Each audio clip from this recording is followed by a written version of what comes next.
আসসালামু আলাইকুম। সকালবেলা ঘুম থেকে উঠে এরপরে আমি চলে আসলাম ফার্স্ট বল আমার এই যে কবুতরের ঘরে এই জায়গা। আমি সকালবেলা উঠে প্রতিদিন কবুতরগুলোকে ছেড়ে দিই। কবুতরগুলো খাবার জন্য পাগল হয়ে গেছে। বেশ কয়েকটা কবুতর আছে আমার।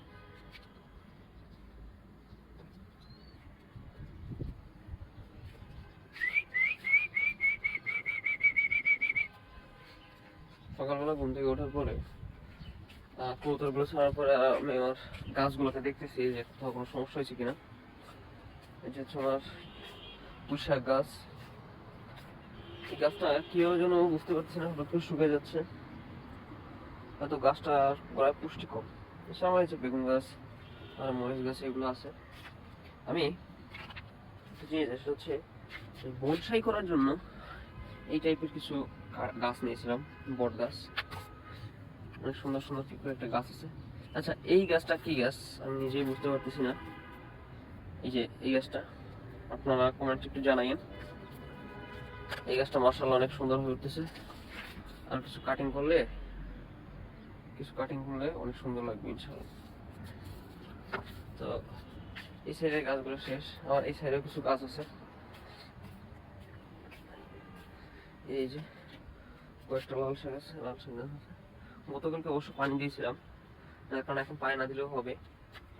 এইটা হচ্ছে মরিচ গাছ একটা, এটা হচ্ছে শসা, এইটা কি জানেন, তরমুজ গাছ, বেগুন গাছ, এই একটা শসা, এবং এটা হচ্ছে আমাদের যখন বাজার থেকে করলা নিয়ে আসছিলাম, তো ওই কলাটা পাকা ছিল, তো ওর থেকে বিচি নিয়ে বিচিটা লাগানোর পরে ওটার চারা লাগাইছে। আমার কয়েকটা অ্যালোভেরা গাছ আছে। এই যে অ্যালোভেরা মূলত আমি মাঝে মাঝে মুখে লাগাই, সব ভালো লাগে তখন। আমার আশেপাশে পরিবেশটা হচ্ছে এই যে অনেক ফাঁকা সুন্দর জায়গা। এখানে মূলত আমি দু চারটা কবুতর পালি, আমার ভালো লাগে, শখের বিষয়। মেন হচ্ছে হলো শখ করে কবুতর পালতে আমি ভালোবাসি। হাজার হাজার টাকা মনে করেন ধরেন এই যে কবুতর পিছনে করে দিতে আমার তখন ওটা মনে লাগে না। এই যে কবুতরগুলো কিনছি মাঝে মাঝে এত টাকা খরচ করে কবুতরগুলো কিনে খুব ভালো লাগে।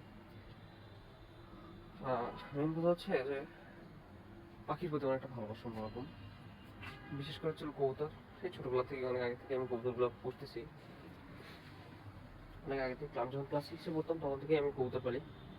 তো মেন কথা হচ্ছে মানুষের শখ বা আপনার যে জিনিসটাকে ভালো লাগে সেটা আপনার করতে হবে। হয়তো কিছু কিছু জিনিস আছে যেগুলো না করাই ভালো, তবে যেগুলো করা যায় বা আপনার সাথে মানানসই এবং আশেপাশে পরিবেশের সাথে মানানসই সেই ধরনের শখ এবং সেই ধরনের জিনিসগুলো করতে পারেন। এছাড়া হচ্ছে আপনি যদি ধরেন যে আপনি যে কোনো একটা জিনিস, কোনো একটা কাজের ভিতরে যদি আপনি হ্যাপি থাকেন বা আপনি কোনো একটা কাজের মাধ্যমে থাকার কারণে আপনার অবসর সময়গুলোকে দূর হয় বা অবসর সময়ে আপনার যে সমস্ত ব্রেইনে যে সমস্ত প্রভাব পড়ে, যে একটা নেগেটিভ প্রভাব পড়ে, এইগুলো থেকে আপনি অনেকটা বেরিয়ে আসতে পারবেন। তো সেক্ষেত্রে আমি বলবো যে আপনি অবশ্যই কোনো না কোনো একটা জিনিস কাজে ব্যস্ত হয়ে যান। হয় কৃষিকাজ করুন, না হলে কোনো ওই যে পোষা প্রাণী পালন, পাখি পালন, বিড়াল পালন, মানে এমন একটা জায়গায় আপনার ওই যে ফ্রি টাইমটাকে আপনি ওই জায়গায় এক্সপেন্ড করেন। তাহলে দেখতে পাবেন অবশ্যই আপনার সময়গুলো অনেক সুন্দর যাবে, সুন্দর কাটবে ইনশাল্লাহ।